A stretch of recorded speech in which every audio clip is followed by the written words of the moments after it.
ጤና ይስጥልኝ እንደምናመሻችሁ የተከበራችሁ ተመልካቾቻችን አንድ ሰዓት ሆኗል። ከኢትዮጵያ ቴሌቪዥን ምዕራፍ 2 የኢቲቪ 57 ዜናዎችን ይዘን ቀርበናል። አበይት ርዕሶቹን አስቀድማለሁ። በኢትዮጵያ የዲጂታል ግብይት እያደገ መምጣቱ ዘርፈ ብዙ ኢኮኖሚያዊ ጠቀሜታዎችን እያስገኘ ነው።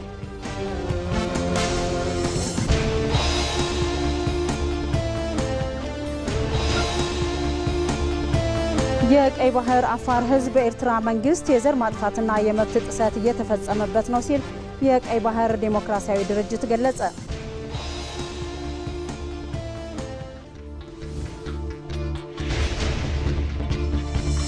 ታይዋን በታይቱንግ አቅራቢያ በርዕደ መሬት ተመታች።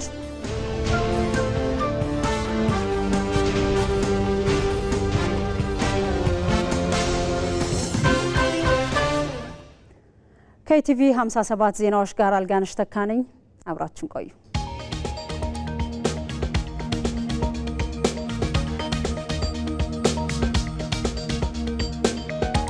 የዲጂታል 2030 የአክሰስ ኦፖርቹኒቲ እና ትረስት ተደምረው አንደኛ ስራን መፍጠር አለባቸው። ለዜጎች በርከት ያለ የስራ እድል መፍጠር አለባቸው። ሁለተኛ ለሀገር እድገት ማረጋገጥ አለባቸው። ማደግ አለበት። ስራና እድገት ብቻውን ግን በቂ አይደለም። ሉዓላዊነት የሚለው ነገር ደግሞ የሚያረጋግጥ መሆን አለበት።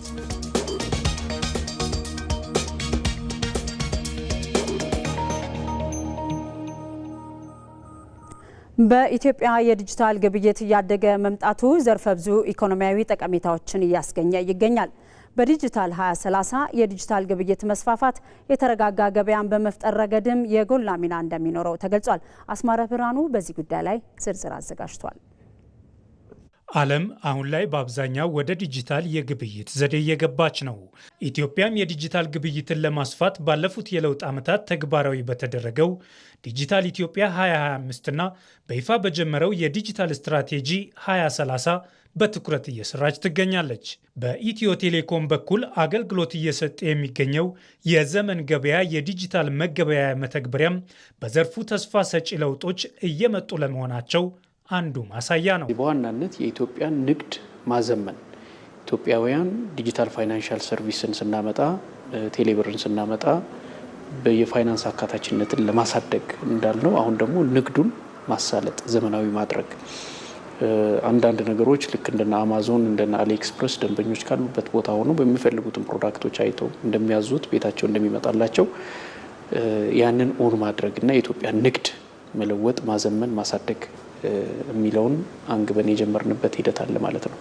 እሱም ብቻ ሳይሆን ደግሞ ያው የተለያዩ የስራ እድል ፈጠራንም ማምጣት ዘመን ገበያን ስናመጣው ለምሳሌ ቤታቸው ሆነው መስራት የሚፈልጉ አቅም ያላቸው ቤት ተከራይተው መስራት የማይችሉ ትልልቁን ነጋዴ ብቻ ሳይሆን ትንንሾቹም ነጋዴዎች አቅም የሌለውን ቨርቹዋል ስቶር ከፍቶ ቴሌብር ሱፐር አፓችን ከ9 ሚሊዮን በላይ ደንበኞች አሉት። ስለዚህ የብዙ ደንበኞች እጅ ውስጥ መግባት እንዲችሉ ደንበኞች ነጋዴዎች ማድረግ፣ ሸማቹም የሚፈልገውን ነገር ካለበት ቦታ ሆኖ ማየት እንዲችል በኢትዮጵያ የዲጂታል ግብይቱ እያደገ እንዲመጣ የዲጂታል ኢትዮጵያ 2025 ጉልህ ሚና መጫወቱን የገለጹት የንግድና ቀጠናዊ ትስስር ሚኒስትር ዴኤታው ይድነቃቸው ወርቁ ዲጂታል 2030 ግቡን እንዲመታም አስተዋጽኦ ይኖረዋል ብለዋል።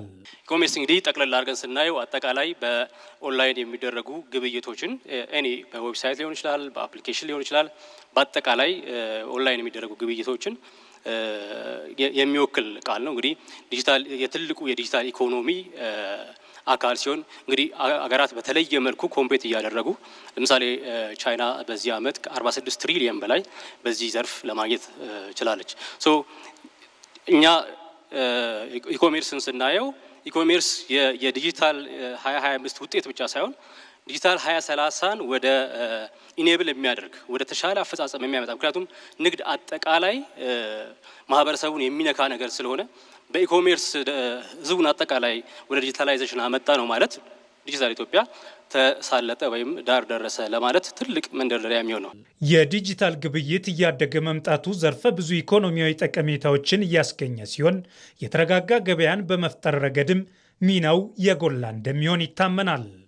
የፔመንት ሲስተሙ አሁን ያለው ቅድ የተነገረው ከካሽ ኢትዮጵያ ባለፉት 5 ዓመታት በአብዛኛው ካሽ ላይ ተንተራሰ የንግድ ስርዓታችን ወደ ዲጂታል ተቀይሯል።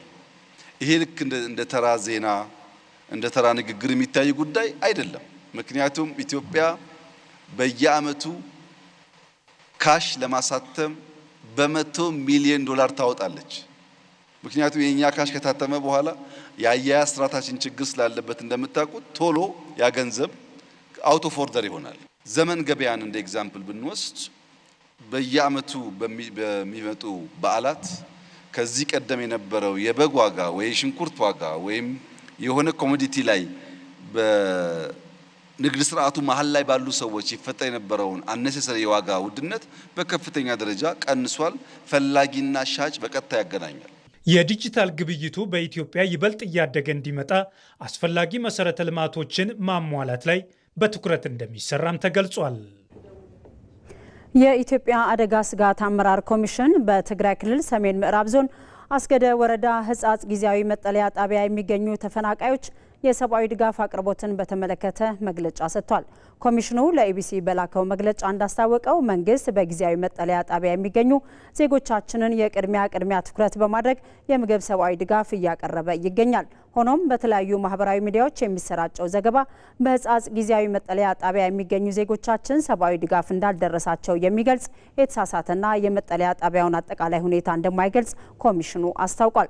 የሰብአዊ ድጋፍን በሚመለከት በመደበኛነት አመቱን በሙሉ ድጋፍ ለሚያስፈልጋቸው የምግብ ስርጭት ሳይቆራረጥ እየተከናወነ መሆኑንም ነው ኮሚሽኑ ያስታወቀው። በህጻጽ ጊዜያዊ መጠለያ ጣቢያ የሚገኙ ዜጎቻችን አመቱን ሙሉ ተመሳሳይ ድጋፍ ሲደረግላቸው የነበረ ሲሆን ከመስከረም 2018 እስከ ታህሳስ ወር 2018 ዓ.ም ድረስ የተሟላና ያልተቆራረጠ የምግብ ሰብአዊ ድጋፍ እየተደረገላቸው መሆኑን መረጃዎቻችን ያሳያሉ ብሏል ኮሚሽኑ። በአስገደ ወረዳ ህጻጽ ጊዜያዊ መጠለያ ጣቢያ ባለፉት 4 ወራት የተደረገውን ድጋፍ በቁጥር ለመግለጽ ያህልም ለ14413 ዜጎች ድጋፍ ሲደረግ ቆይቷል። በተጨማሪም በአጎራባች መጠለያ ጣቢያ የሚገኙ ዜጎችን ጨምሮ በመስከረም 16775፣ በጥቅምት 18290፣ በህዳር 17813 እንዲሁም በታህሳስ ወር ለ14413 ዜጎች አስፈላጊ የምግብ ድጋፍ መሰጠቱን በዝርዝር አስቀምጧል።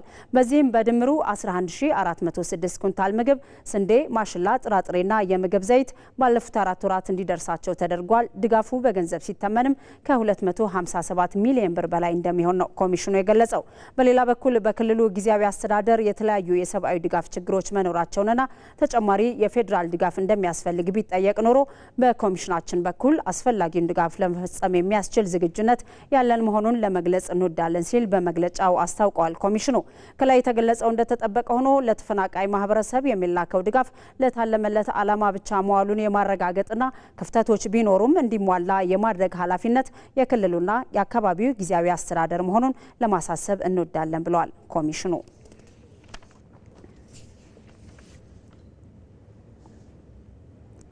የቀይ ባህር አፋር ህዝብ ኤርትራ መንግስት የዘር ማጥፋትና የመብት ጥሰት እየተፈጸመበት ነው ሲል የቀይ ባህር ዴሞክራሲያዊ ድርጅት ገለጸ። ድርጅቱ ዛሬ ለጋዜጠኞች በሰጠው መግለጫ የኤርትራ መንግስት የመጨረሻ ግቡ የቀይ ባህር አፋሮችን ከቀይ ባህር ዳርቻ ማፈናቀል መሆኑንም ገልጿል። ባዬ ሙላት ዝርዝር አለው። በኤርትራው መንግስት አንድ ልብ አንድ ህዝብ አምባገነናዊ የአገዛዝ መርህ ማንነታችን እየጠፋ ከመኖሪያችን እየተፈናቀልን ነው ሲል ይከሳል የቀይ ባህር አፋር ዲሞክራሲያዊ ድርጅት። ድርጅቱ ዛሬ በሰጠው ጋዜጣዊ መግለጫ በኤርትራ ደናክል በሚኖሩ የቀይ ባህር አፋሮች መንግስት መር የመብት ጥሰት እየተፈጸመባቸው እንደሆነ ገልጿል። በተለይም ከ1993 ዓ.ም ጀምሮ በደናክል አካባቢ የሚኖሩ የቀይ ባህር አፋሮች ላይ ከህግና ከፍርድ ውጭ ግድያን ጨምሮ ዘር ተኮር ጥቃት እየተፈጸመባቸው መሆኑን የድርጅቱ ሊቀመንበር ኢብራሂም ሃሩን ተናግረዋል። እኛ ለብዙ ዓመታት ከነበርንበት መሬት እየጠፋን በኃይል እየተሰደድን እስራት ያለ ፍርድ ገደብ የሌለው ወታደራዊ ግዳጅ፣ ሴቶችን መድፈር፣ ባህር መጥፋት፣ የኢኮኖሚ ማዕቀብ፣ ባህር ላይ ደግሞ እንደፈለገ እንዳይሰሩ ሰው ወጥቶ እንዳይገባ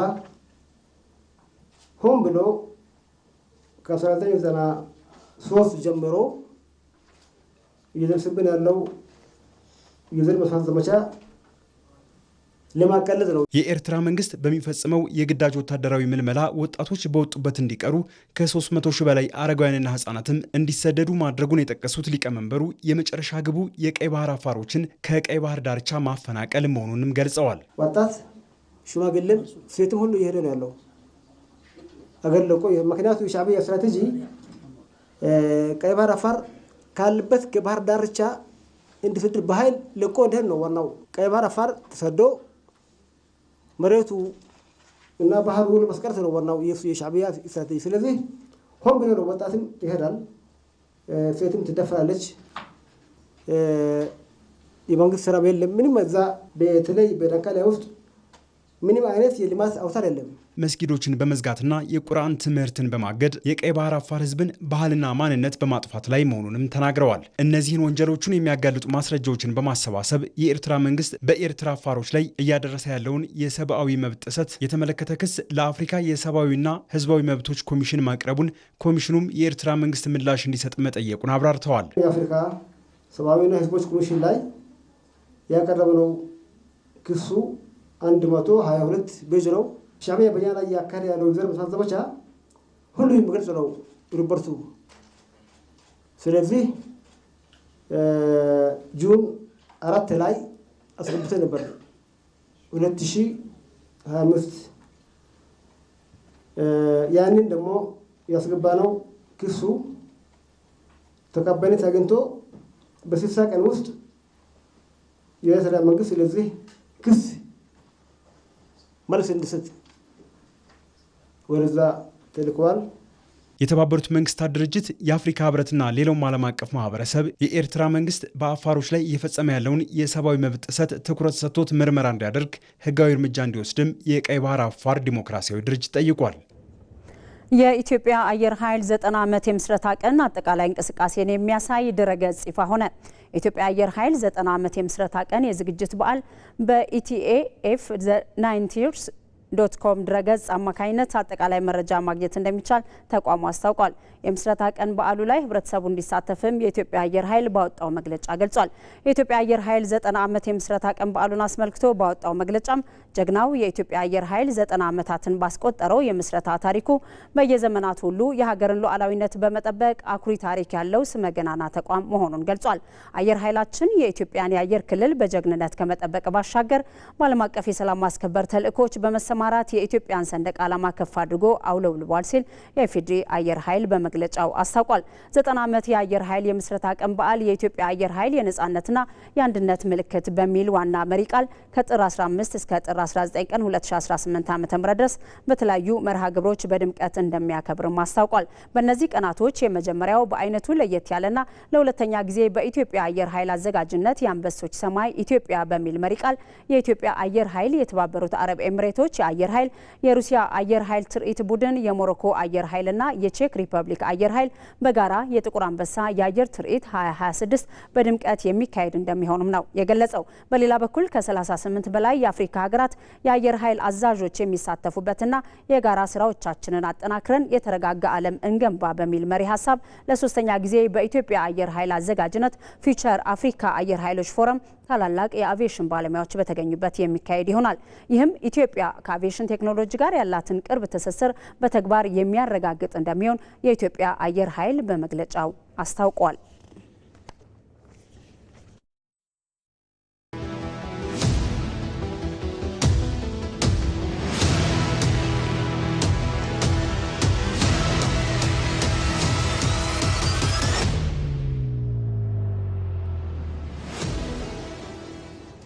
ዜናዎቻችን ይቀጥላሉ። በአማራ ክልል ከ9200 በላይ ተፋሰሶች ላይ የበጋ ወራት የተቀናጀ የተፈጥሮ ሀብት ልማትና ጥበቃ ስራ ለማከናወን በንቅናቄ እየተሰራ መሆኑ ተገለጸ። በክልሉ በተለያዩ አካባቢዎች የዘንድሮ የተፈጥሮ ሀብት ልማትና ጥበቃ ስራ እየተከናወነ ሲሆን በዛሬው ዕለትም በባህር ዳር ከተማ አስተዳደር ደረጃ ተጀምሯል። ሳሙኤል ወርቃየው ዝርዝር አለው።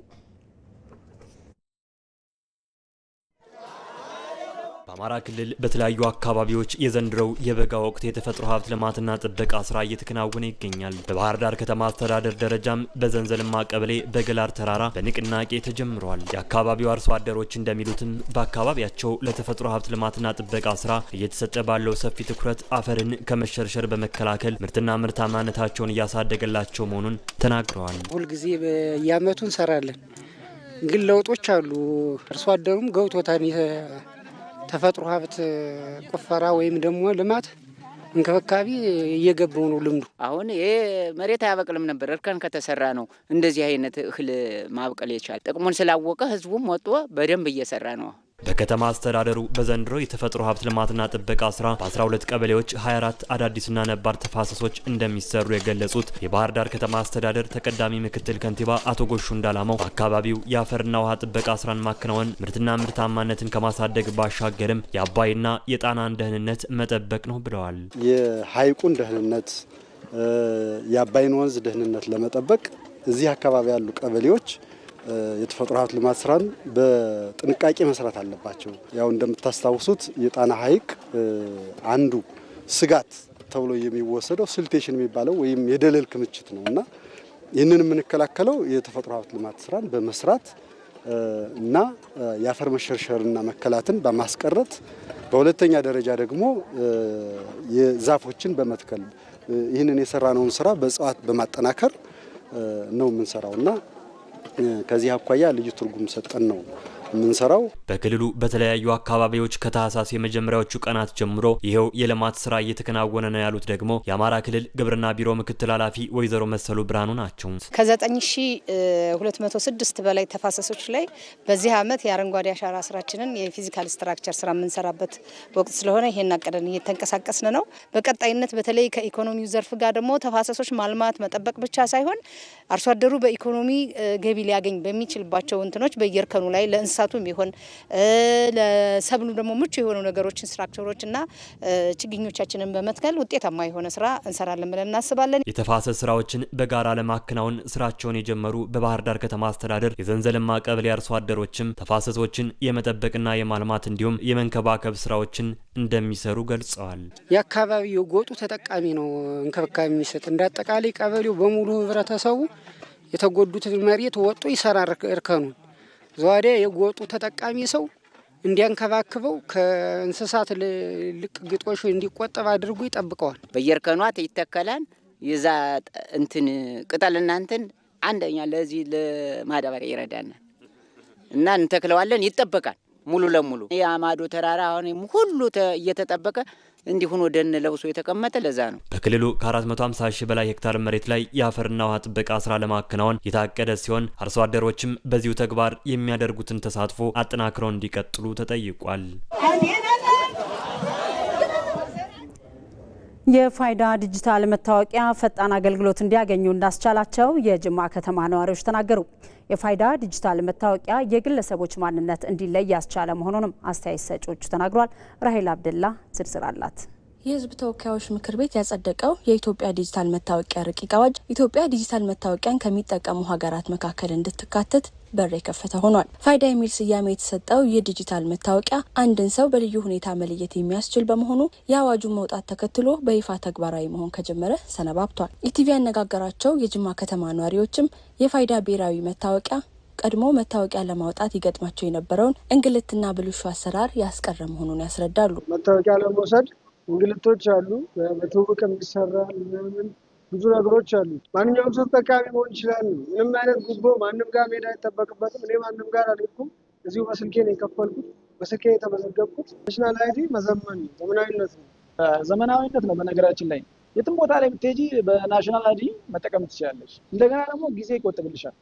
አሁን ናሽናል አይዲ ተጠቃሚ ስትሆኚ ጊዜሽን ይቆጥብልሻል።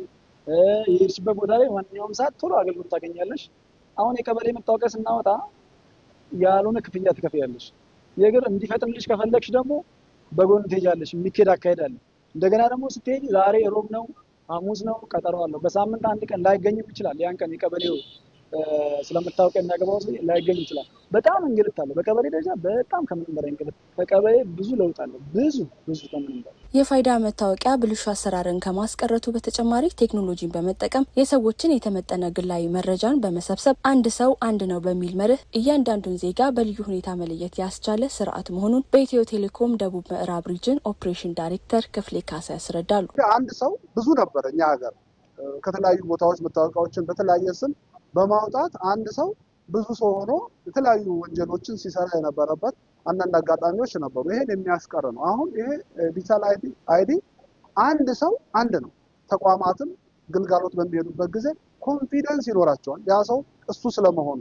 ሀገር ኢኮኖሚ ለአሰራርም፣ ለሴኩሪቲም፣ ለማህበራዊ፣ ለፖለቲካም፣ ለኢኮኖሚ ትልቅ ፋይዳ ያለው የመታወቂያ አገልግሎት ነውና ዜጎች በዚህ መልኩ ተረድተው ቢወስዱ መልካም ነው ብለን ነው የምናስበው።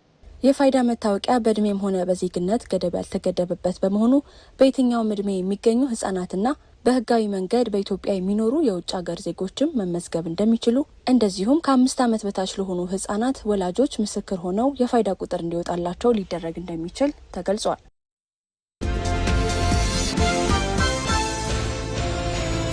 ሰውን ያስቀደመ በጎነት የሚገለጥበት ነገን የተሻለ ማድረግን ያለመ ተግባር የነገው የአዲስ ቀን የዜና መሰናዶ የአጀንዳ ጉዳያችን ነው። የበጎ ፍቃድ አገልግሎት አብሮነትንና መደጋገፍን በማጠናከር ለሀገር ግንባታ አጋዥ መሆኑ ይታመናል። የአቅመ ደካሞችን ቤት ማደስ፣ ለተማሪዎች የመማሪያ ቁሳቁስ ድጋፍ የመሳሰሉ ሰው ተኮር ተግባራት አብሮነትንና መደጋገፍን በማጠናከር ለሀገር ግንባታ አጋዥ መሆናቸው አያጠያይቅም። እነዚህ ስራዎች በመንግስት አቅም ብቻ የሚከወኑ ባለመሆናቸው በአዲስ አበባና በክልሎች የበጎ ፍቃድ ስራዎች የሚሊዮኖችን ህይወት የቀየሩ መሆናቸው ትልቅ ትርጉም ያለው ነው። ኢቲቪ በነገው የአዲስ ቀን መሰናዶ የመደመር መንግስት የትብብር ሞዴልና የሰብአዊነት ተግባራት መገለጫዎቹ እንዴት ይታያሉ? የተሰሩ እነዚህ ሰው ተኮር ተግባራትስ ምን ያህል መጠናከር አለባቸው? የሚለውን ጉዳይ አጀንዳ አድርጎ እያነሳ ቆይታ ያደርጋል። ከ1 ሰዓት እስከ 3 ሰዓት በሚኖረው ቆይታ እንግዶችን በዚህ ጉዳይ ላይ ጋብዘን ተጨማሪ ዘገባዎችን ይዘን እንጠብቃችኋለን። አዲስ ቀን። ወደ ውጭ ዜና አልፈናል። ታይዋን በታይቱንግ አቅራቢያ በርዕደ መሬት ተመታች። የአሜሪካ የጂኦሎጂካል ሰርቬይ የመሬት መንቀጥቀጡ ከሰሜን እስከ ታይፔ ድረስ ያሉ ህንፃዎችን ያንቀጠቀጠ ቢሆንም እስካሁን ስላደረሰው ጉዳት የተዘገበ ነገር አለመኖሩን የሀገሪቱ ባለስልጣናት ገልጿል። የአሜሪካ ጂኦሎጂካል ሰርቬይ ታይዋን የምትገኝበት ቦታ በዓለም ላይ በተደጋጋሚ የመሬት መንቀጥቀጥ የሚያጠቃው ቀጠና ነው ሲልም አስቀምጧል። ደቡብ ምስራቃዊ ታይዋንን የመታው ይህ ርዕደ መሬት በታይቱንግ ግዛት በ10 ኪሎ ሜትር ጥልቀት ላይ የደረሰ መሆኑን ጂኦሎጂካል ሰርቬዩ አስታውቋል። ቀደም ሲል የታይዋን ማዕከላዊ የአየር ሁኔታ አስተዳደር የርዕደ መሬት መጠኑን 6.1 ገምቶ ነበረ። እንደ ሀገሪቱ ብሔራዊ የእሳት አደጋ ኤጀንሲ መረጃ ከሆነ በደሴቲቱ የትራንስፖርት አውታሮች ላይ እስካሁን ምንም አይነት ጉዳት አልደረሰም። በርዕደ መሬቱም አንዳንድ ህንፃዎች ቢናወጡም የከፋ ጉዳት አለመድረሱ ነው ዘገባው ያመላክተው። የሀገር ውስጥ የቴሌቪዥን ጣቢያዎችም ከሱፐርማርኬት መደርደሪያ ላይ የተለያዩ ምርቶች ወድቀው ሲሰባበሩ አሳይቷል። ዘገባው የቱርኩ ቲአርቲ ወርልድ ነው። ተመልካቾቻችን ምዕራፍ 2 የኢቲቪ 57 ዜናዎቻችን አሁንም እንደቀጠሉ ናቸው። ሰዓቱ የቢዝነስ ነው። የቢዝነስ መረጃዎችን